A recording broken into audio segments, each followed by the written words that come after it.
A escola traz essa iniciativa extremamente importante para a qualificação do nosso quadro de pessoal, como também relevante para a própria sociedade potiguar.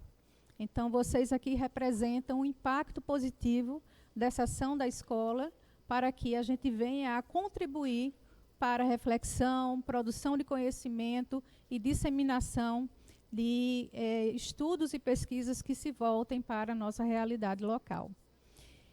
Eu gostaria de antecipar para vocês que no dia 11 de dezembro, das 14 às 17 horas, nós teremos uma videoconferência com a professora Érica Babini, uma das coordenadoras do programa da Unicap, para traçar aspectos metodológicos do projeto de pesquisa. Então, os interessados receberão, através do e-mail e dos telefones que vocês podem anotar na lista de frequência que nós vamos passar daqui a pouco, para que recebam esses links e possam também tirar dúvidas e se apropriar ainda mais desse requisito do processo seletivo. Eu convido agora o Dr. João Por Deus, o nosso coordenador administrativo que representa a direção da escola, para depois passar a palavra ao professor Glauco Salomão, um dos coordenadores do programa, que veio aqui para ter também esse encontro com vocês. Nós estimamos a duração de 2 horas, de até 2 horas para esse encontro. O professor vai falar do programa, vai falar do processo seletivo e, na sequência, nós abriremos para perguntas. Como nós estamos gravando esse momento, as perguntas devem ser feitas através do microfone para que o áudio seja captado na nossa gravação. Então, doutor João, passo a palavra para o senhor dar as boas-vindas. Obrigado, professora Sara. Boa tarde a todos e a todas. Está fraco. Boa tarde. Aqui é em homenagem à desembargadora Zeneide, que ela tinha sempre essa... Bom, inicialmente eu queria aqui justificar, professor, colegas, a ausência do nosso diretor, desembargador Amilcar, que foi motivada por minha culpa. Numa troca de mensagens com ele, para a gente agendar o horário, quando eu coloquei, dá certo às 14 horas, no dia 24, aí ele respondeu, sem condições. Eu entendi, tem condições. Aí eu disse a Sara, pode marcar, tem condições, tal. Quando foi ontem, somente ontem, a gente costuma andar de moto nos domingos, aí eu disse, tudo certo para amanhã, né? Ele fez, não, eu disse que não. Aí eu fui olhar a mensagem, foi um engano meu, professor. E aí ele pediu que justificasse, de última hora ele não tinha como vir, até porque ele está com uma pauta muito grande de julgamentos no tribunal, mais de 1.500 processos essa semana, mas disse que renovasse aqui, ou dissesse ao senhor, que seja muito bem-vindo aqui à nossa terra, né, nosso Rio Grande do Norte, porque eu digo nós porque eu sou paraibano igual o senhor, mas já estou aqui há quase 30 anos, então já me sinto potiguar também. Então, desejar sucesso ao doutorado, já está sendo um sucesso pela repercussão que nós tivemos do pessoal pedindo informações e a presença aqui, né? Nós temos juízes aqui, vários juízes, colegas e servidores, que o doutorado ele tem esse perfil. E eu espero, como coordenador administrativo, que dê tudo certo, que a gente possa formar essa turma e essa turma ela possa, no seu produto final, trazer melhorias para o serviço, a atividade fim do Poder Judiciário, agregando algum valor também e mudança, inovação, melhoria do serviço em si, e não apenas a parte do estudo teórico. Porque como é um DINTER, né, é focado na parte prática. E nós temos aqui vários colegas e servidores que eu já conheço de muito tempo, muito capacitados, com certeza tem muito a oferecer a nosso judiciário e ao doutorado e à Unicap. Seja muito bem-vindo e passo a palavra ao senhor. Boa tarde a todos e a todas. Primeiro queria agradecer pelo acolhimento e me receber aqui na Escola da Magistratura do Rio Grande do Norte e apresentar a proposta do DINTER, né, que é o doutorado interinstitucional envolvendo o Programa de Pós-Graduação em Direito da Católica de Pernambuco e essa instituição, a SMARN, né?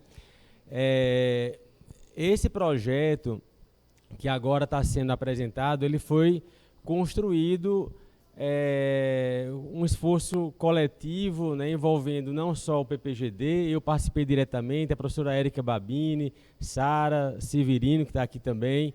Então, todo mundo foi dialogando até chegar a esse formato que a gente vai apresentar, né?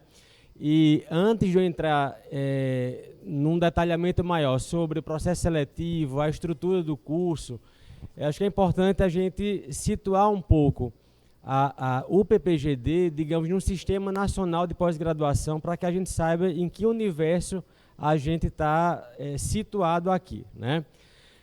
A pós-graduação stricto sensu, mestrado e doutorado, e no caso o PPGD é um doutorado, é um programa acadêmico, esse sistema ele é regulado e fiscalizado pela CAPES, né? Então, a CAPES é quem autoriza os cursos, é quem regula, é quem disciplina, é quem atribui as notas a partir de avaliações que acontecem a cada 4 anos, é o período de cada termo de avaliação. E a avaliação hoje, no Brasil, ela envolve conceitos que vão desde um A. O A é um programa que acabou de ser instalado, um programa que foi aprovado recentemente e está oferecendo sua primeira turma, ele não tem uma nota ainda, é a de aprovado. E a partir daí, as notas oscilam de 3 a 7, 7 sendo a nota máxima, né? Os programas 5, 6 e 7 no Brasil são considerados os programas de excelência, tá? Nota 7 hoje em Direito são apenas a USP, o UNB e a Federal de Minas Gerais. E o PPGD, o Unicap, na última avaliação quadrienal, ele obteve nota 5, né? Então, isso significa que o programa hoje ele é considerado um programa de excelência em âmbito nacional, tá? E essa nota, na verdade, ela representa um trabalho que vem sendo desenvolvido há mais de 20 anos. O programa ele já tem mais de 2 décadas de funcionamento. Começou, a princípio, com apenas o mestrado, era uma área de concentração e uma única linha de pesquisa, né? E era um programa, digamos, ainda enxuto, que envolvia professores que tinham uma atuação mais voltada ali para o campo do direito processual.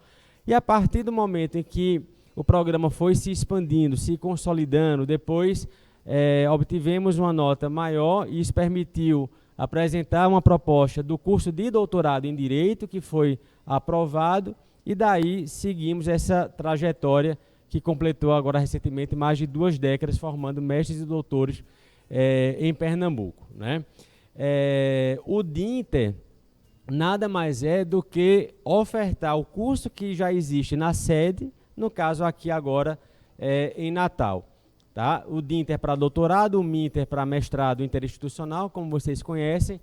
Nós já oferecemos um primeiro MINTER há alguns anos em Caruaru, com a ACES, que a ACES, para quem não conhece, é uma instituição que tem um curso de Direito, o diretor já foi Pinto Ferreira, lá atrás, é um curso bem tradicional no Agreste Pernambuco. Então, nós formamos essa primeira turma do MINTER lá com a SES. Depois foi feito um DINTER em Quixadá, no Ceará, no interior do Ceará, com a Unicatólica. Estamos finalizando um outro MINTER em João Pessoa, né? Então, a gente já teve semana passada a primeira defesa e a expectativa é que a turma seja finalizada até o início de 2026. Né? E agora vem então o DINTER, né? A particularidade no caso desse curso é que a CAPES, que regula, como eu falei, o funcionamento de MINTER, DINTER e do programa como um todo, ela mudou a regra. Então, antes, cada programa basicamente oferecia um novo MINTER e DINTER em fluxo contínuo. Então, isso podia ser a qualquer momento do ano, em qualquer época. Havia uma maior flexibilidade nesse aspecto, né? E o controle, a avaliação da proposta, ela era feita a posteriori, porque a turma ela era avaliada como, digamos, mais uma ação do programa SEDE, o que seria feito ao final de cada 4 anos. Mas isso mudou e agora a CAPES ela, publica um edital, uma chamada pública, os programas interessados eles apresentam um projeto, então já um controle, digamos, prévio da proposta de Minter e Dinter, né? Por isso que agora ele não pode mais ser oferecido a qualquer tempo, né? Precisa haver o edital da CAPES e a submissão do projeto, que foi o nosso caso. Então, nós apresentamos já a partir de um diálogo com a Smarne esse projeto, que foi avaliado pela CAPES, foi aprovado, e a partir daí é que se tem, de fato, o início da turma com o processo seletivo. Tá? Então, esse, digamos, seria um panorama geral, só para a gente entender qual é a relação do Dinter com o programa da SEDE, onde é que entra a CAPES, qual é o papel da CAPES nesse processo inteiro. Não existe, só para deixar claro, não existe um programa de Dinter, né? Há uma turma. Então, aqueles que realizarem o curso, eles serão alunos do PPGD Unicap, apenas que a partir dessa parceria em que as aulas serão aqui em Natal. Tá? E uma das principais justificativas para que houvesse o Dinter aqui em Natal é a circunstância de que o Rio Grande do Norte ainda não possui um curso de doutorado em Direito, né? Como Sara mencionou, já houve outras propostas de Dinter, mas ainda não tem, a Federal daqui do Rio Grande do Norte tem o mestrado em Direito, mas ainda não tem o doutorado em Direito. Então, é isso que, de alguma maneira, justifica haver esse tipo de parceria. A lógica do Minter e do Dinter é justamente promover uma ampliação do acesso à formação stricto sensu em nível de mestrado e doutorado. Tá? E a ideia, é claro, a partir do momento em que novos doutores são formados, que isso também, de alguma forma, impulsione a própria construção de um curso de doutorado aqui no Rio Grande do Norte, né? Já que haverá uma ampliação de recursos humanos com esse nível acadêmico. Tá? Muito bem. Então, aqueles que vão participar, como eu estava dizendo, o aluno do Dinter é um aluno do PPGD Unicap. E o aluno do PPGD Unicap é um aluno da universidade. Então, isso significa um amplo acesso, não só às disciplinas que serão oferecidas no programa de Direito, mas para qualquer outro programa da universidade. Esse é um detalhe que eu já friso desde o começo, porque é um detalhe que pouca gente sabe, mesmo lá em Recife, inclusive, porque às vezes, por exemplo, a gente tem aluno que está desenvolvendo uma pesquisa e que ele poderia ter uma contribuição muito grande se ele fizesse alguma disciplina no programa de Ciências de Linguagem, no programa de Psicologia Clínica e por aí vai, no programa de História, no programa de Filosofia. E às vezes ele não percebe que está ali, né, do lado, basta ele mudar a sala que ele vai ter acesso a outro corpo docente com outra proposta doutrinária, acadêmica, bibliografia e tudo mais.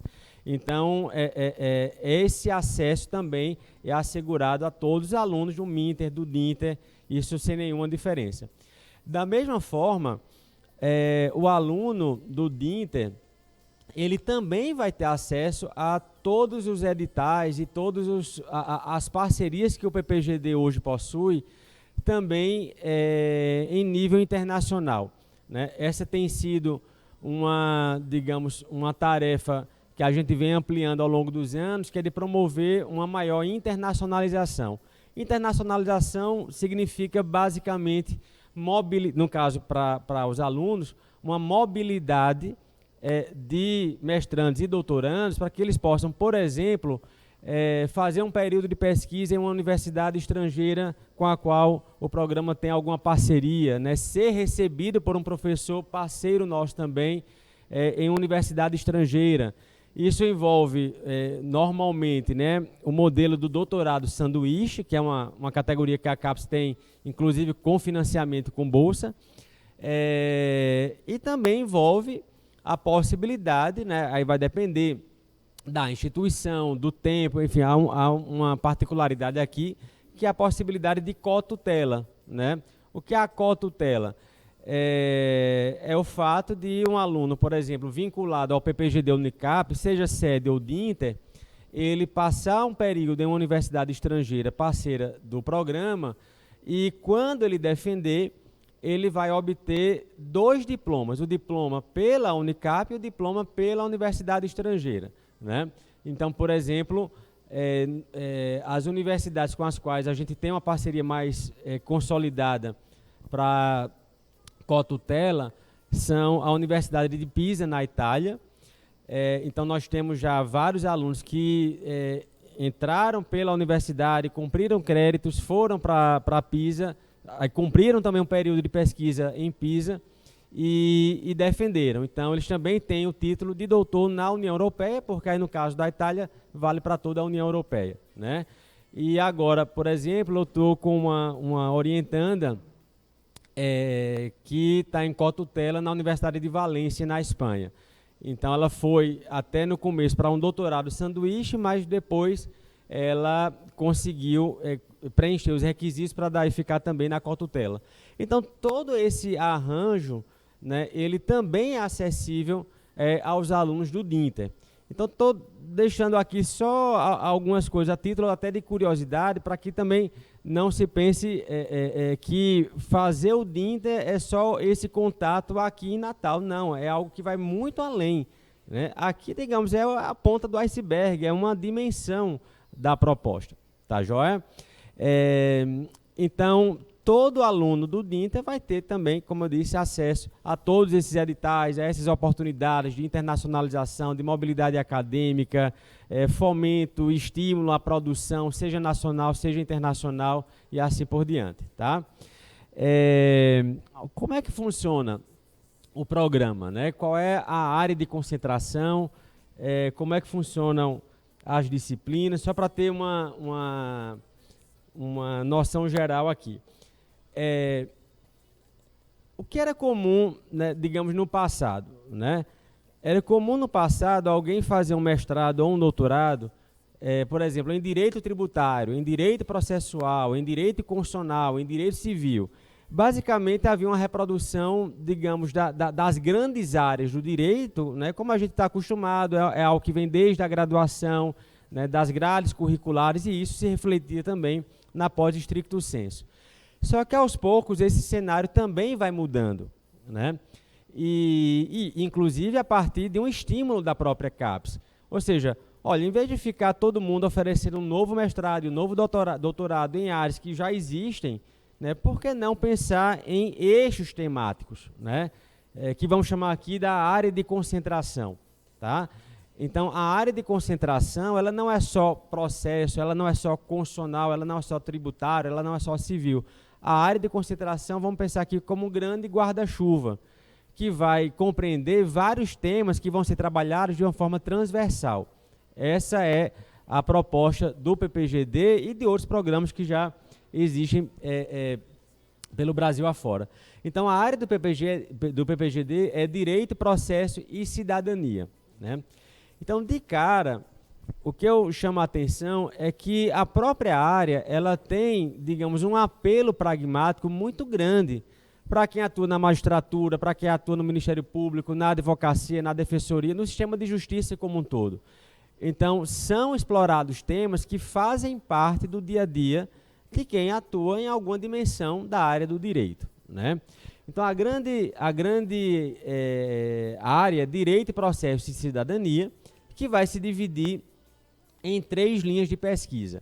Então, essas linhas, elas devem ser compreendidas como uma subdivisão, mas todas elas devem dialogar entre si, todas elas devem se relacionar. Não só a partir, vou mostrar no final, a partir das disciplinas, mas dos projetos de pesquisa, das orientações, da formação dos grupos de pesquisa, tudo isso. Então, a linha 1, que é a linha, digamos, a mais antiga, embora lá atrás ela não tinha esse nome já é uma nova configuração, é a linha de processo dogmático e garantia de direitos, tá? Então, é uma linha que vai compreender temas mais relacionados ao direito processual, mas a partir de uma abordagem muito problematizante, crítica da tutela judicial, né? Aqui vocês vão ter professores que têm uma formação mais em processo civil, mas também em processo tributário, processo constitucional, então temas relacionados à teoria da decisão judicial, hermenêutica, linguagem e direito, tudo isso vai aparecer nessa linha 1, tá? Na linha 2, é a linha Jurisdição, Cidadania e Direitos Humanos.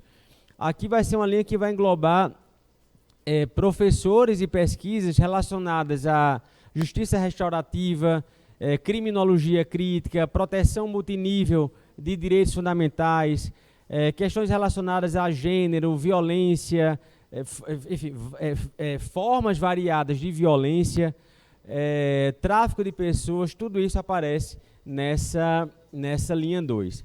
E a linha 3 é a linha mais recente, né? É uma linha que foi criada há mais ou menos 2 anos, que é a linha da cidadania digital. E por que o programa criou essa linha?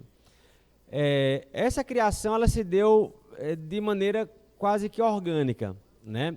Por que isso? Porque a gente vinha observando ao longo dos anos e a partir de cada processo seletivo que, veja, lá de trás estava chegando muito projeto de pesquisa sobre, veja, lá atrás, sobre o processo judicial eletrônico, né? Como funciona, a acessibilidade, qual é o impacto disso na prestação jurisdicional e tudo mais.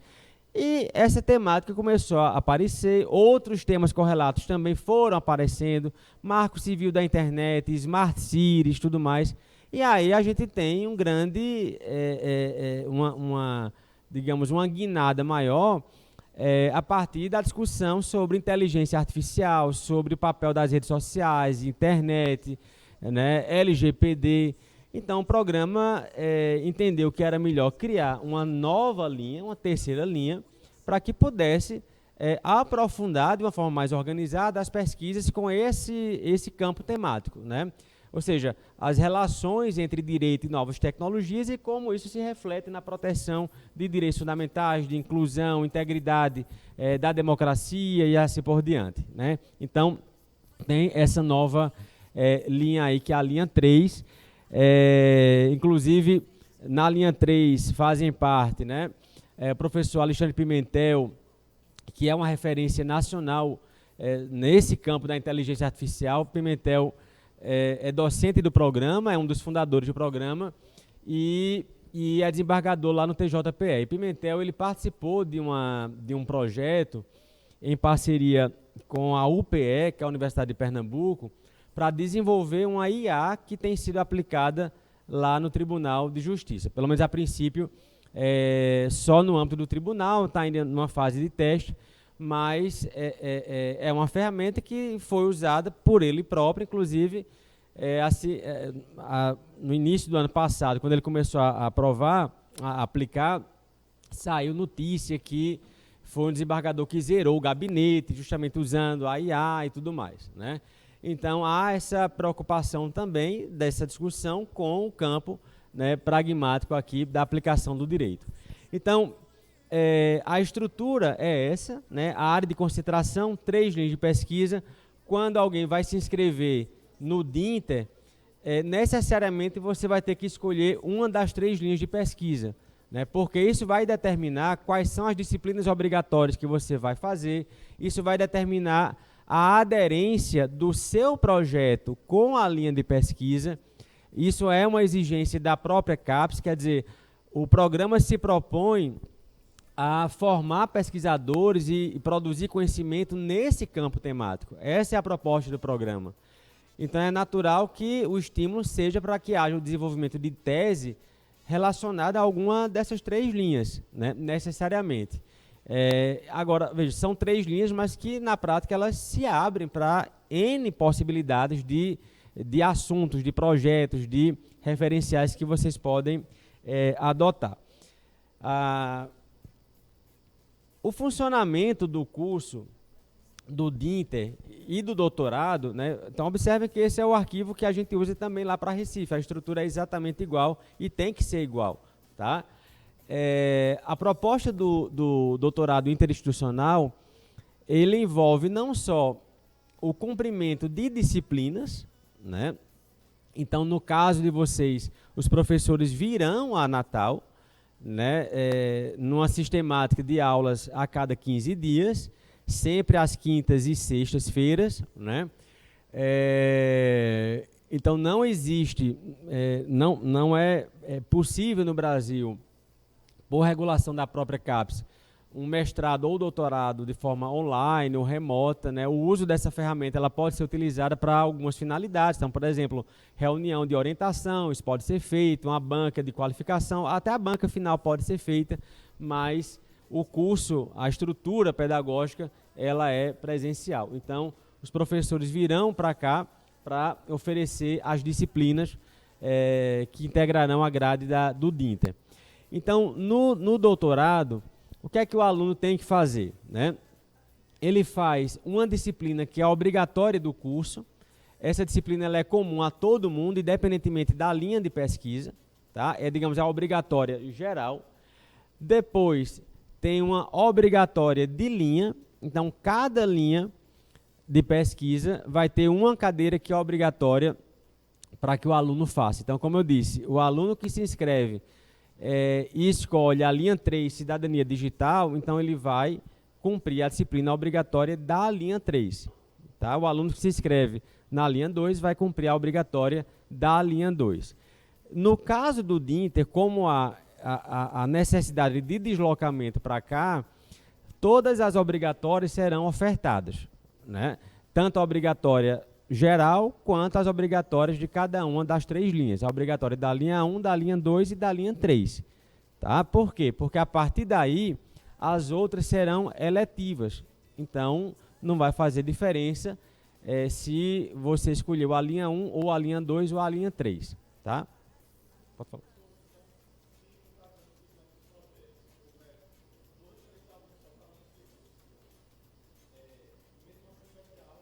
Sim. Isso. Não. Isso. Não há divisão, foi boa pergunta, não há divisão por linha de pesquisa. Tá? O número que está no edital é o número de vagas para o programa, independentemente da linha escolhida. Tá? O que a comissão vai avaliar, claro,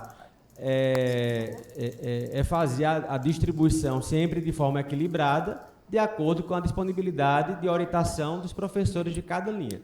Tá? Mas, a princípio, não tem um número fechado por linha de pesquisa.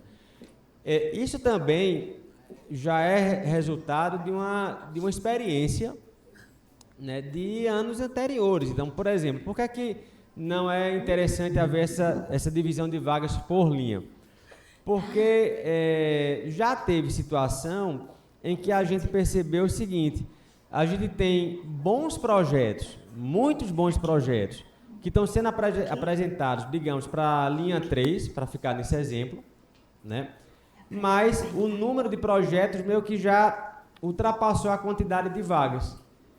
E aí eu tenho vaga em outra linha, mas que não tem um projeto tão aderente assim. Né? Então, no final das contas, perde o candidato que tem um projeto muito bom, perde o programa também que deixou de selecionar um projeto que tinha mais relação com a sua proposta acadêmica. Então, já tem um tempinho que a gente excluiu isso. Então, é o número de vagas para o programa, independentemente de vaga de cada linha de pesquisa. Tá?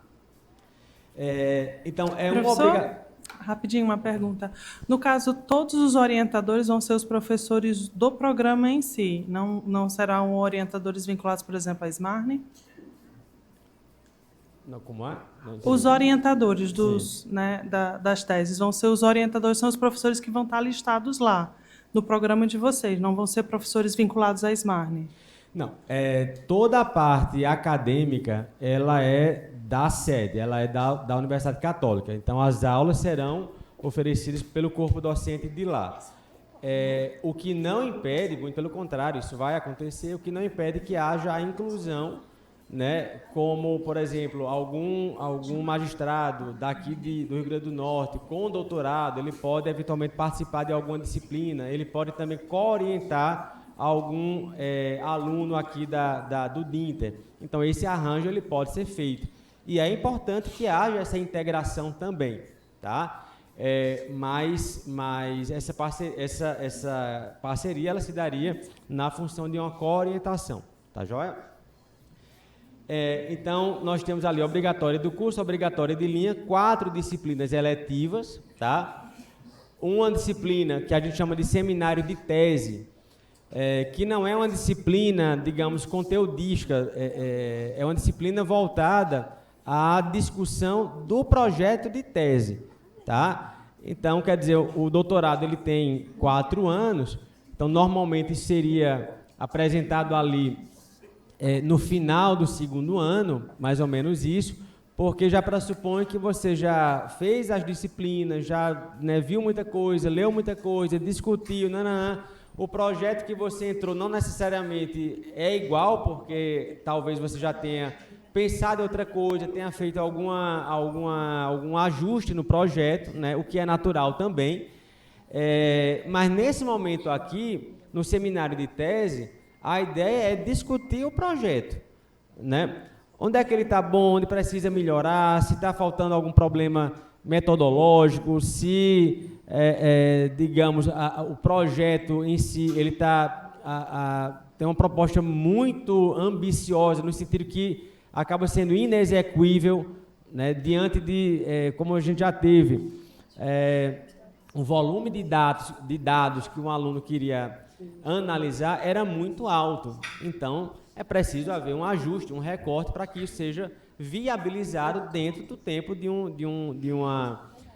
curso de doutorado, tá? Mas é um momento ali de, digamos, lapidação do projeto, tá? Aqui ninguém ainda vai apresentar ou vai defender algo. Não, estou trabalhando o projeto, estou aperfeiçoando para a partir daí para que haja o desenvolvimento da própria tese. Depois, seminário temático, 3 créditos. O que é isso aqui, o que é o seminário temático, né? O seminário temático funciona mais ou menos como uma espécie de um mini curso. Cada crédito corresponde a 15 horas. Então, uma disciplina, ela tem 45 horas, então são 3 créditos, tá? Seminário temático, então cada aluno faria 3 seminários temáticos. Então, lá na sede, como é que a gente trabalha isso? Por exemplo, em dezembro, a gente vai receber um professor da Itália que vai passar uma semana lá em Recife, vai participar de banca, vai participar de uma série de atividades, vai dar uma palestra e tudo mais. A gente organiza uma espécie de um mini curso com aquele professor, com essa carga horária de 15 horas, em que o aluno ele vai poder fazer e ele vai cumprindo essa exigência, né? Ou ainda, algum evento que a gente organiza, um congresso. Agora, no 2º semestre, a gente organizou 3 congressos. O Publius, que é um congresso de Direito Constitucional, que eu organizo junto com o professor Marcelo Labanca, Gustavo Santos, João Paulo Alan, que é um evento que a gente já faz há mais de 10 anos. E ele sempre tem uma proposta de, além de palestra, apresentação de trabalho, publicação em anais e tudo mais. Então, o aluno que se inscreveu naquele projeto, que é um evento que dura 2 dias, além da discussão de trabalho e tudo isso, então ele também cumpre ali um seminário temático. Então, é meio que uma válvula de escape que a gente pode ter para trabalhar outros temas que não estão necessariamente na grade, né? No caso específico do DINTA, inclusive, por exemplo, a gente pode pensar no seminário temático que vai ser ofertado por Sara. Então, a gente pode ver um tema que Sara vai trabalhar, que vai corresponder a um crédito, no caso aqui, 15 horas. Tá? Então, há essa flexibilidade para a gente pensar nesses seminários ao longo do curso. O outro eixo aqui é a atividade supervisionada, que vale 5 créditos. O que é atividade supervisionada? Aqui é a dimensão do doutorado. Então, vamos voltar para o começo, quando eu falei que a proposta aqui é a formação qualificada, né, de doutores. Isso significa o nível acadêmico mais elevado no país. Então, a ideia não é só haver aula o tempo inteiro, né? Mas que isso também se traduza em produção de conhecimento. Então, essa produção ela vai ser compreendida a partir desse eixo de atividade supervisionada, que vai incluir publicação em periódicos científicos, né? Participação de evento com apresentação de trabalho, a publicação de um livro, a publicação de um capítulo de livro, né? Tudo isso vai somando até que o aluno ele cumpra 5 créditos de atividades supervisionadas, tá? No doutorado, há um detalhe que é o seguinte, eu não sei se vocês conseguem enxergar essa observação que tem aqui embaixo. Dos 5 créditos, pelo menos 2 deverão ser integralizados com a publicação de artigos em periódicos classificados no extrato mínimo B1, CAPES Qualis, pela área de Direito, ou periódicos equivalentes, não incluídos no Qualis. Por que isso? Então, basicamente, alguém durante o curso fez as disciplinas, ele publicou um capítulo de livro, 2, 3, publicou um livro individual, está valendo, participou de um evento, apresentar seu trabalho, tudo isso está contando. Mas ele tem que publicar pelo menos um artigo ao longo dos 4 anos em alguma revista que na área de Direito seja classificada como Qualis B1. Tá? Glauco, por que esse equivalente? Por uma razão muito simples. Essa classificação Qualis, ela acabou de se extinguir, tá? Que era algo que basicamente orientava toda a produção acadêmica no país, e isso acabou sendo utilizado até para outras finalidades, concurso público, por exemplo. Então, prova de títulos, vou avaliar se o candidato tem ou não artigo em Qualis A1, A2, A3 e tudo mais. Então, a CAPES decidiu extinguir, tá? Muito embora a plataforma ela vai continuar sendo usada, né? Ela vai continuar sendo acessada, mas não haverá a atribuição de novas classificações a outras revistas, a outros periódicos. Então, por exemplo, vamos pegar aqui uma revista que foi criada recentemente e que não foi ainda para o Qualis, porque não passou pela avaliação do Qualis. A revista do STF, Suprema, que é a Revista de Estudos Constitucionais. É uma revista que tem vários indexadores. É uma revista de alto impacto científico, mas ela não tem Qualis. Então, não tem sentido hoje dizer que, por não ter o conceito Qualis, é um periódico que não tem relevância para a área. Daí que a gente reformulou esse critério para dizer, olha, os que já têm, a gente continua aceitando, pelo menos enquanto isso for mantido pela CAPES, mas é preciso também que a gente reconheça outras produções em periódicos de impacto, né? E aí vão entrar os indexadores, aí vai entrar a relevância do periódico para a área, né? Eu não sei aqui, no caso da escola, mas essa era a situação de muitas revistas de tribunais, né? Que às vezes eram periódicos muito bons na área, por exemplo, direito do trabalho, processo de trabalho, criminal e por aí vai, mas que a proposta do tribunal nunca foi que aquele periódico tivesse que se submeter à regulação para fins de um CAPES Qualis, né? O problema é que houve, no meio do caminho, algum desvirtuamento, como se o CAPES Qualis fosse uma espécie de um selo de qualidade. E não era um critério de avaliação dos programas, mas acabou sendo meio que deturpado, né? Então, por essas e outras razões, foi que a própria CAPES voltou atrás e decidiu eliminar esse conceito que já está valendo a partir de agora, de 25, tá? Mas a ideia é manter o estímulo à produção, também em periódicos que tenham impacto na área de direito, tá? Então, basicamente, cumprindo esses 5 créditos, com as disciplinas, então o restante é a defesa da tese de doutorado, tá joia? Então, essa é a estrutura tanto do doutorado lá na sede, quanto o que vai ser oferecido aqui no DINTER, tá? Não se preocupe em memorizar isso, ou tirar foto, alguma coisa, porque isso vai ser disponibilizado para vocês. É uma coisa que, veja, nem adianta, são quantos créditos da publicação? Amanhã alguém vai esquecer disso, né? Imagina, quando você estiver terminando o doutorado, está lembrando qual é a pontuação. Não, então isso aí é de consulta permanente, tá? Isso aí é algo para que vocês se planejem ao longo do doutorado, tá joia? Por isso que a gente elaborou esse material para colocar na página, aí cada um entra lá quando tiver alguma dúvida e tal, e a toda hora a gente também está esclarecendo alguma questão ainda sobre essa atividade supervisionada.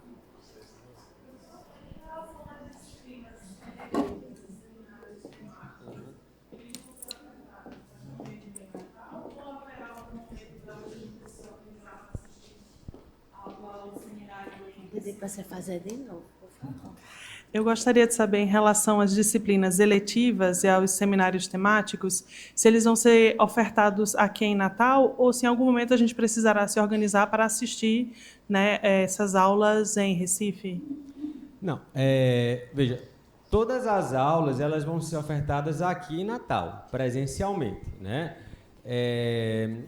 O que pode eventualmente acontecer, como eu disse, o aluno do DINTER, ele pode fazer, inclusive, disciplina lá, algum seminário temático lá, não tem problema nenhum, tá?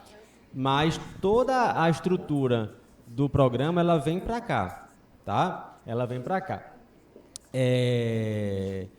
O que a gente pode fazer também, o que é admitido, por exemplo, alguma conferência, alguma coisa desse tipo, até porque é um professor de outro país, a gente pode usar a ferramenta, né, de online e tal, e fazer isso também de forma remota, tá? Isso aí não tem problema, né? Um webinar, até vai ser organizado um webinar para o próximo semestre, que é organizado pelo professor Sérgio Torres. Ele já faz isso há uns 5, 6 anos e começou justamente a partir de uma temática que era, Sérgio pesquisa muito isso, ele como juiz trabalhista também, das várias dimensões do acesso à justiça, né? E ali ele estava num projeto com uma professora dos Estados Unidos.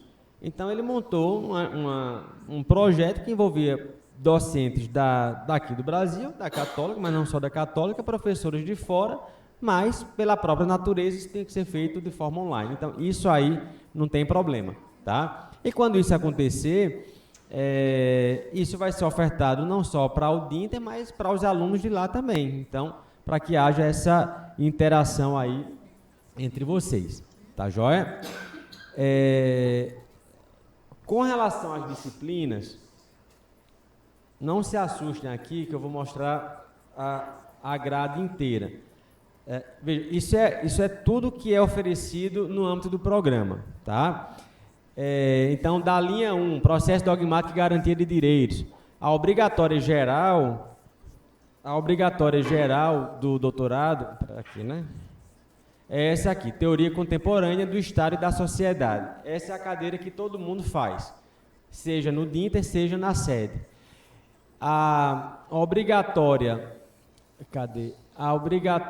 de linha, da linha 1, é teoria da decisão judicial, tá certo? Essa é a obrigatória da linha 1 e a obrigatória comum, teoria contemporânea do Estado e da sociedade.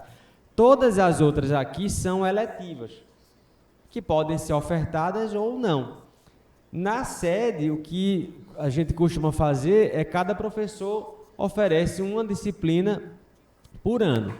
Então, por exemplo, eu sou um professor vinculado a essa linha 1, trabalhando as temáticas de processo constitucional. Então, às vezes eu ofereço a cadeira de processo constitucional e democracia, às vezes eu ofereço outra disciplina, e aí todo mundo fica alternando um pouco, tá? Então, aqui tem análise crítica do discurso jurídico, métodos quantitativos na pesquisa, hermenêutica das tutelas de urgência e evidência, processo constitucional e democracia, federalismo e unificação da jurisprudência, direito jurisdicional tributário e efetividade de direitos, humanismo, processo e dimensões de acesso à justiça, ideologia e direito. Na linha 2, obrigatória comum e obrigatória da linha, que é a tutela multinível dos direitos fundamentais. Todas as outras são eletivas, né? A mulher no sistema de justiça criminal, as vítimas e o sistema de justiça criminal, globalização, migração e tráfico de seres humanos, teoria crítica e pensamento pós-colonial no direito, juventude e direitos humanos, federalismo e direitos fundamentais no plano subnacional, crime, justiça restaurativa e direitos humanos, efetividade dos direitos sociais na contemporaneidade, direito jurisdicional, social e coletivo, política criminal e direitos humanos, globalização e direitos humanos e sociologia da punição. E, por fim, a linha 3, né, se mantém a obrigatória geral e a obrigatória de linha direitos fundamentais e cidadania digital, e aí as eletivas são defesa da democracia frente a ataques online, cibercidadania, neototalitarismo panótico e colonialismo de dados, algoritmização do direito, autonomia digital nas relações existenciais, normatividades, tecnovigilância e resistências, administração pública 4.0, desafios da sustentabilidade, sustentabilidade global e cidadania digital no Brasil, relações privadas e tecnologia, regulação de inteligência artificial e inovação no Brasil, direitos de acesso e o exercício da cidadania cultural digital e direito, tecnologias digitais e arte e cultura, né? Então, essa aí é a grade, tá?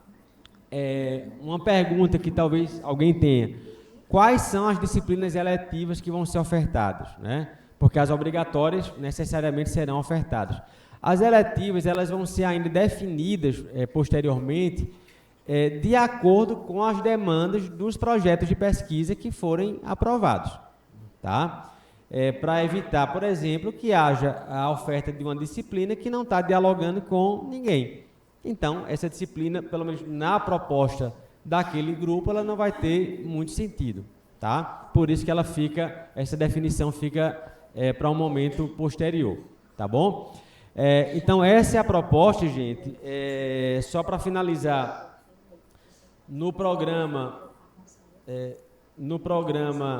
somos 20 professores permanentes. Então, o quadro de professor permanente é aquele grupo que desenvolve as atividades de pesquisa, de orientação, que fica encarregado pelas disciplinas, e há 3 professores que são colaboradores, né? Cada linha de pesquisa tem um professor colaborador, né? Então, na linha 3 é o professor Leonardo Pasquale, que é da Universidade de Pisa, na Itália. Aliás, na linha 2 é Leonardo Pasquale, na linha 3 é Fernando Buarque, que é da Universidade de Pernambuco, e na linha 1 é o professor Matheus Pereira, que é docente da própria Unicap, né, professor do curso de Direito e é egresso do programa, fez mestrado e doutorado lá conosco, tá bom? Então, em linhas gerais, seria isso. Então, eu queria agora me colocar à disposição para responder as perguntas, as dúvidas de vocês. Aliás, antes disso, eu já ia esquecendo de falar da seleção, né? Como é que funciona a seleção, tá? O edital ele já está lançado, creio que Sara já disponibilizou a página que foi criada especificamente para a seleção. A seleção ela é dividida em 3 etapas, tá? A primeira etapa é a avaliação do chamado resumo expandido do projeto. O que é isso, né? É um resumo do projeto de pesquisa. Então, se a gente pensar que o projeto de pesquisa vai ter ali mais ou menos 12, 14 páginas, por exemplo, o resumo é algo mais enxuto. Para que é que serve essa fase? Essa é uma fase em que a comissão vai fazer uma espécie de uma triagem, que é para avaliar se aquela temática, com aquela proposta, se ela tem aderência com alguma das 3 linhas do programa, né? Então, tem que ter essa aderência, tem que ter essa conexão entre o projeto e o programa. Então, a gente já teve seleção lá em Recife, em que o candidato ele tinha um projeto muito bom, mas no programa não tinha ninguém que pesquisasse aquilo que ele estava pesquisando. Até na hora, na época que eu participava dessa comissão, até na hora um professor disse: olha, mas por que você veio submeter aqui? Porque nesse programa não tem, de fato, essa discussão. Mas, por outro lado, na universidade tal, tem fulaninho que trabalha isso, na universidade X tem fulaninho que trabalha isso também. Então, assim, era um projeto que, embora muito bom, ele não tinha aderência. Então, essa conexão que precisa ser, de fato, observada, tá? Mas vejam que, pelas linhas e pelas disciplinas, vocês percebem também que são N opções, né? Então, primeira coisa, esse resumo expandido do projeto de pesquisa. Depois, a entrevista com o candidato, tá? A entrevista é uma entrevista sobre o projeto de pesquisa. É ali que a comissão vai esclarecer alguma coisa que não está tão evidente no projeto, discutir a metodologia, a viabilidade daquela proposta, né? Mas é uma entrevista sobre o projeto e não sobre algo particular do candidato em si, tá? E a terceira e última fase é a fase de títulos. Então, o edital, lá na parte final, ele tem um barema com uma série de produções que alguém pode apresentar e publicações de livro, artigo, isso, aquilo, outro. Então, tudo isso vai somando. E aí, a comissão vai avaliar essa produção do candidato, tá? Todo o processo seletivo é feito de forma online. Então, ninguém precisa ir a Recife e a comissão não vem aqui para Natal, tá? Tudo isso é feito de forma remota, como a gente também faz lá em Recife. Desde a pandemia, a gente vem adotando a seleção de forma remota e, claro, teve que fazer remota pela necessidade do contexto, mas depois o programa ele decidiu manter porque isso facilitava. Às vezes tem candidato, por exemplo, a gente acabou de fazer a defesa de um doutorando que ele é de Cajazeiras, né? Tem gente que é de Maceió, de Campina Grande, de Belo Horizonte. Então, para aquelas pessoas que não estão, né, mais próximos ali de Recife, aí não precisa se deslocar para participar da seleção. Então, por isso que a gente vem mantendo a seleção de forma remota. Então, ela é toda online, tá? Veja que a única coisa que vai exigir, digamos, uma participação efetiva ao vivo do candidato é a entrevista. Porque todo o restante, vocês vão enviar no ato da inscrição o resumo expandido do projeto, o projeto de pesquisa e toda a documentação referente à titulação e à produção de cada um, né? Todo o trabalho a partir daí é da comissão e vai ter o momento da entrevista com cada um. Tá certo? Então, vai ser basicamente isso. Não tem, por exemplo, como havia na minha época, né, fazer uma prova escrita sobre um tema que é sorteado ali. Então, isso a gente não usa, aliás, já não usava há algum tempo, tá? Não há também uma prova de idioma, tá? Isso é outra coisa que normalmente é perguntada. Não há uma prova de idioma como critério de ingresso no doutorado, tá? E por quê? O programa também entendeu que isso estava, às vezes, sendo muito mais um obstáculo do que algum critério para avaliar o perfil do candidato, né? Veja, aqui é algo que vai se desenvolver de uma forma natural. Se o candidato José ele tem a pretensão, por exemplo, de fazer um período de pesquisa na Itália, então ele vai ter que estudar italiano, né? Mas aí porque ele escolheu estudar na Itália, né? Se alguém quiser fazer um período de pesquisa na França ou no Canadá ou nos Estados Unidos, ou seja, você vai aprofundar um idioma estrangeiro de acordo com a sua própria necessidade, né? Então, a gente eliminou a prova de idioma na entrada, tem lá no edital que baixa uma autodeclaração que você vai ter condições, né? Até na disciplina, alguém vai recomendar um texto em inglês, espanhol, enfim, isso que é mais está mais presente no dia a dia de todo mundo, mas não há um teste em si, ou fazer um curso para obter uma proficiência, então isso não precisa, tá joia? Você vai estudar o idioma que você quiser, que você tem interesse, ou preferência, enfim, mas aí cada um que vai tomar essa decisão, tá certo? Então, o processo seletivo é basicamente isso. Resumo expandido, a entrevista do candidato e prova de títulos. Tá joia? Todos os resultados, eles vão sendo divulgados na página do programa, de cada etapa e depois o resultado final. Essa seleção, como a gente lançou o edital agora, e aí houve uma coincidência com o edital da sede, então tudo vai estar acontecendo ao mesmo tempo, tanto a seleção da sede quanto a seleção do DINTER, tá? E aí tem um período agora de inscrição, o processo seletivo vai acontecer em fevereiro e as aulas se iniciam no mês de março. Tá joia? Então esse é o cronograma que a gente vai ter aí pela frente, tá? Isso. A de laranja. Tá, obrigada.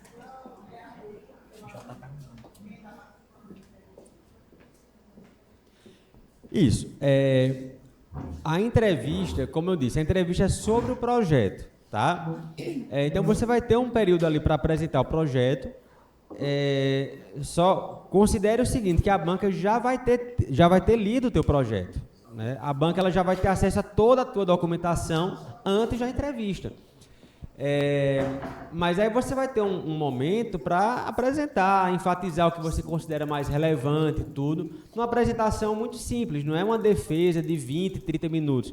Não, uma coisa de 5, 10 minutos no máximo, tá? E a partir daí a banca vai fazer alguma pergunta, mais a título de esclarecimento, tá?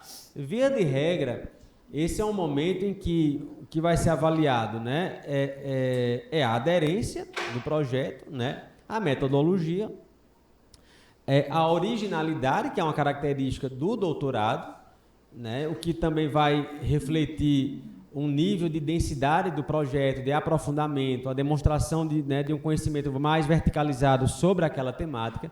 É isso que vai ser tratado naquele momento ali, tá? Mas não é um momento de pergunta e resposta, de pegadinha, não é isso, tá? A ênfase é realmente o projeto, tá? Peraí. Licença. Essa lista dos professores está divulgada na página, não sei, só por curiosidade mesmo. Eu estou perguntando isso porque eu sou pernambucano, aí eu fiquei curioso de saber quem eram os professores. Sim, a relação tanto está na página do programa, do PPGD, como está na landing page, que é uma página que o marketing da universidade cria especificamente para as seleções, né, que é essa que Sara deve ter passado para vocês. Aí lá tem a relação de todo mundo, tá? Mas aí, por exemplo, já que você é de lá, você deve conhecer. Então, Sérgio Torres, Alexandre Pimentel, Gustavo Ferreira, Hélio Orem, Lúcio Grassi, Glauco Salomão, José Mário Vanderlei, Maria Rita, Vanessa Pedroso, Érica Babini, Marília Montenegro. Então, esse é o grupo, tá? Em algum momento já nessa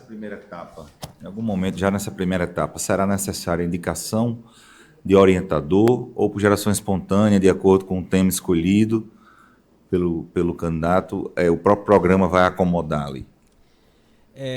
Vamos lá. Sobre orientação, como é que funciona? Na ficha de inscrição do candidato, vai ter um espaço lá para você sugerir o possível orientador. E aí você pode sugerir mais de um. Inclusive, façam isso, por favor. Mais de um. Porque a partir daí é que o programa vai fazer a distribuição. A gente tenta sempre atender aquela primeira indicação do candidato, né? Porque, só um exemplo, se um candidato vai fazer a seleção e ele se vincula à linha 1 de processo, né? de processo e dogmática, e lá ele escolheu o professor Sérgio Torres, o que se espera é que aquele projeto do candidato tem relação com o que o professor Sérgio Torres, ele próprio pesquisa, né? A lógica da orientação vai a partir daí. Então, a gente tenta manter essa indicação, tá? Agora, às vezes não é possível manter isso. Por quê? Porque aí, pela própria CAPES, a gente tem um limite de orientação por professor.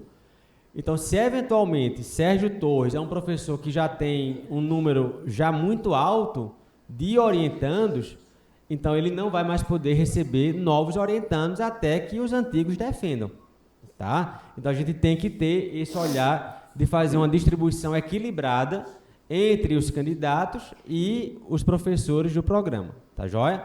Mas, assim, pela própria experiência da gente, em, sei lá, mais de 80%, 90% a gente consegue, de fato, atender, tá? Mas pode ter alguma situação, e ainda assim que, por exemplo, o candidato queria o professor Sérgio Torres, não foi possível. Mas, veja, o fato de Sérgio não poder ser formalmente orientador não quer dizer que ele não possa contribuir, você não possa dialogar com ele, ter dica e tudo mais. Isso tudo vai funcionar, tá? Então, compreendam o doutorado não como um trabalho atomizado entre o aluno e o orientador, e sim como um trabalho que vai ser coletivo, de fato, tá joia? E isso vai se desenvolver aí ao longo do curso. Tá? Claro que vai ter aquele momento de reunião com o professor, mas vai ter o momento do cafezinho, vai ter o momento, né, de interação, e tudo isso, às vezes, vai ser até uma forma de destravar alguma ideia do aluno. Tá? Professor, Oi. o orientador necessariamente tem que ser da instituição ou pode ser externo? Não, acho que foi a pergunta que ela fez mais ou menos antes. O corpo docente é o corpo docente do programa, tá? O que pode eventualmente acontecer é uma coorientação, né, que pode ser de alguém, por exemplo, da escola. Isso pode fazer, mas a orientação, de fato, ela tem que ser do corpo docente do programa, tá? Professor, boa tarde. Quem fez algum curso mestrado fora, por exemplo, do país, precisaria revalidar aqui, tanto como requisito ou como para pontuar Isso. O título obtido no exterior ele precisa ser revalidado no Brasil por uma instituição, tá? E aí, por exemplo, a Católica, ela também faz esse processo de revalidação, que é um processo que também tem o seu trâmite, né? Porque aí hoje tem uma plataforma que é a Carolina Bore, que você submete naquela proposta uma série de documentos que você tem que apresentar para daí iniciar a tramitação até o momento final, que é o parecer de mérito acadêmico do trabalho. Então, tem um caminho, se é o seu caso, recomendaria já, de fato, iniciar esse processo, né? Enfim, em alguma instituição, mas, de fato, tem que ter a revalidação. E um mestrado feito numa área afim, que não de direito especificamente, ciência, tecnologia e inovação, teria algum problema, quem for mestre nessa área? Isso aí normalmente é avaliado pela comissão, tá? No edital a gente coloca áreas afins para deixar essa possibilidade em aberto, mas se utiliza o referencial do próprio CNPq de Ciências Sociais Aplicadas, que é o caso de Direito. Acredito que pela área aí teria aderência em razão da linha 3, exatamente, tá? Professor, se por motivo de doença ou viagem o aluno perde a aula vai ser ministrada aqui, como é que é feita essa reposição? Ele precisaria se deslocar até lá, até Recife, para assistir? Ou tem alguma outra metodologia para repor essa aula perdida? Não. Se por alguma razão você perdeu uma disciplina inteira, alguma coisa assim, ela não vai ser reposta aqui em Natal, tá? Porque imagina, se você perdeu, mas outro aluno perdeu, e aí não há como atender as múltiplas demandas individuais, tá? Então, das duas, uma, ou teria que fazer na sede em algum momento, ou então, a depender do caso, aí pode-se pensar em alguma forma de complementar essa carga horária, tá? Mas não haverá uma reposição de aula ou de disciplina, tá certo? No edital consta que é possível concluir em 24 meses, certo? Como se dá esse processo em relação ao oferecimento das disciplinas e essa possibilidade concreta mesmo? Esse é um tempo mínimo que o programa coloca para a defesa do doutorado, né, que é o de 24 meses, o prazo são os 48 meses, mas no caso do DINTER, vai ter todo um cronograma da oferta das disciplinas. Então, no primeiro ano, no segundo ano, você vai ter, enfim, todos esses créditos para cumprir, tá? Se em tese você, além das disciplinas, já está trabalhando a tese em paralelo, e consegue escrever a tese, com pelo menos 24 meses, 2 anos, você pode defender. Tá? É só um tempo mínimo. E, claro, para defender a tese, pressupõe que cumpriu os outros créditos. Tá? Não sei se vai ser o seu caso. A gente não tem tantos casos assim, né, de alguém defender o doutorado em 2 anos. Tá, joia? Mas seria isso. Hã? Dizem que é possível. Dizem que é possível. Na população, vai ser, o Lattes vai precisar estar vinculado a alguma plataforma como ORCID, Scopus, Web of Science, ou só o Lattes mesmo? Tá, boa pergunta. Não pela seleção em si. Na seleção, como tem lá no edital, vai ter o CAPES, vai ter o Lattes e a comprovação documental, né? Mas esses outros indexadores, o ORCID, o Research ID e tudo mais, isso vai ser demandado de vocês em algum momento. Por quê? Como eu disse, não para a seleção em si. Porque a CAPES, ela mudou do ano passado para cá todo o seu sistema, que é o sistema Sucupira. Então, vocês vão ouvir falar muito Sucupira. Basicamente, é aquela coisa, o que não está no Sucupira não existe para a CAPES, né? Então, é a plataforma que ela usa para receber as dissertações, as teses, as produções, os projetos, enfim, toda a vida do programa tem que estar registrada no Sucupira. Só que até o ano passado, o Sucupira ele era alimentado, do ponto de vista informacional, basicamente pelas coordenações. E, então, imagine para as coordenações terem que não só informar produção docente, discente e de egressos, considerem egressos aqueles que terminaram até 5 anos para trás, de tudo que cada um fez na vida. Fez palestra, deu uma disciplina, um curso na Smarne, tudo isso a gente tinha que informar. Então, era um volume enorme para colocar no Sucupira, né? E, às vezes, claro, não dava para colocar tudo.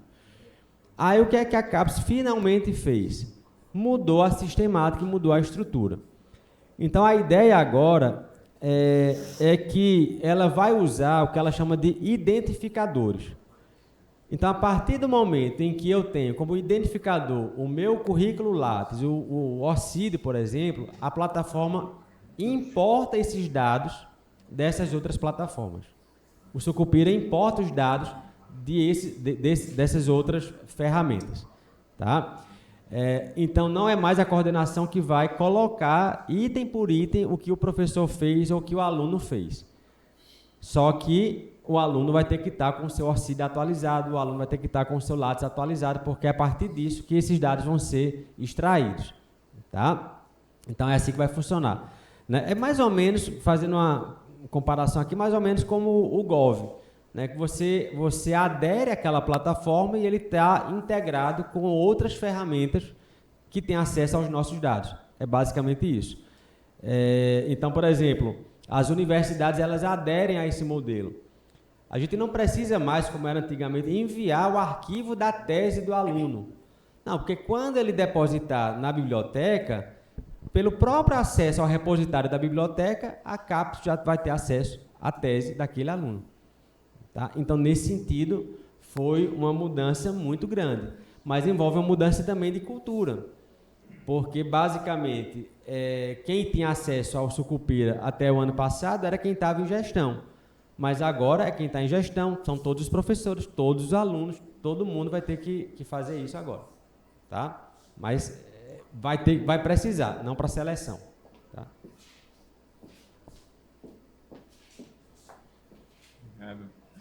Professor, em relação aos documentos, porque aqui no caso está vendo tem o requerimento, o resumo expandido, o projeto de tese e no final ainda tem essa, vamos chamar assim, esse tabelamento do currículo. Aí, para maiores detalhes sobre isso, com a reunião com a professora Érica no dia 11.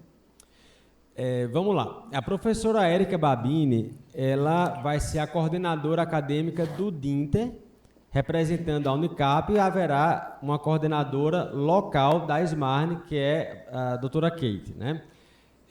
E eu estou na coordenação do programa como um todo. Então, quem vai estar mais em contato direto com vocês vai ser Érica, tá? E eu também dando o suporte ali quando necessário, tá?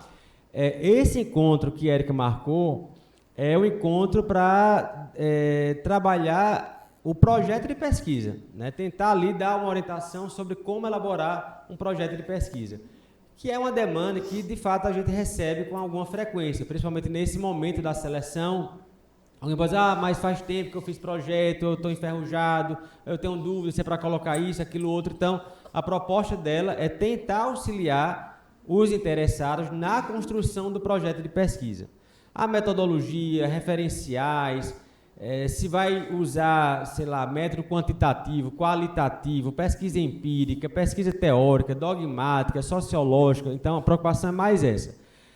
Claro que no momento ali, vocês podem conversar também, esclarecer alguma dúvida sobre o edital, não tem problema não. Só que a ênfase vai ser o projeto, tá? E, de todo modo, havendo dúvida, pode perguntar a mim, a Sara, enfim. Isso aí a gente vai estar esclarecendo o que for necessário, tá?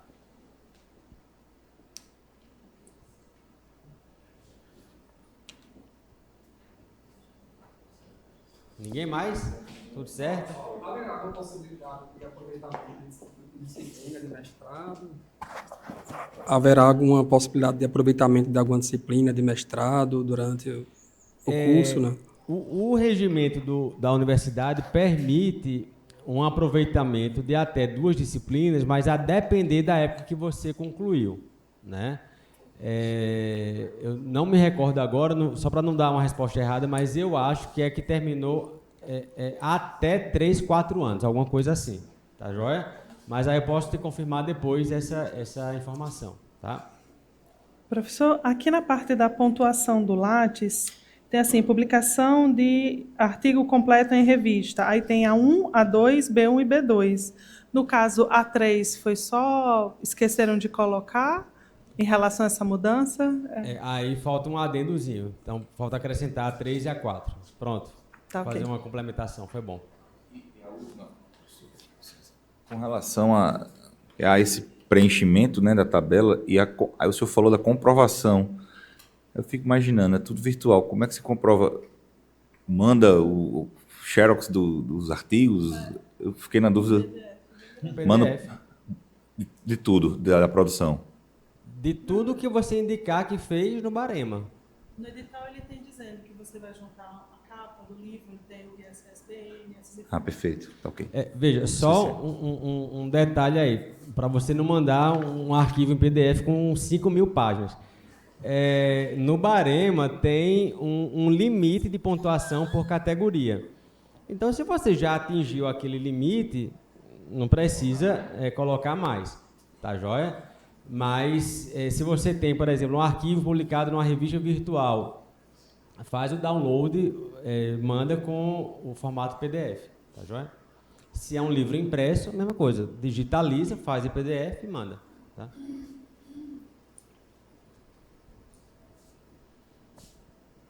Quem mais? E aí, Sara, alguma coisa que eu esqueci?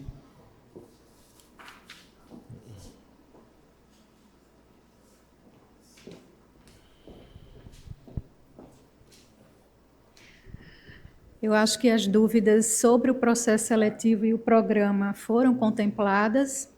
É importante lembrarem que no dia 11 de dezembro, das 14 às 17 horas, haverá esse encontro com a professora Érica, onde a gente pode levar novas dúvidas ou dúvidas que surjam no processo de elaboração do projeto ou sobre o processo seletivo inteiro, e que tanto a escola quanto a Unicap estará à disposição para ir vencendo cada dúvida que vocês venham a ter ao longo desse processo.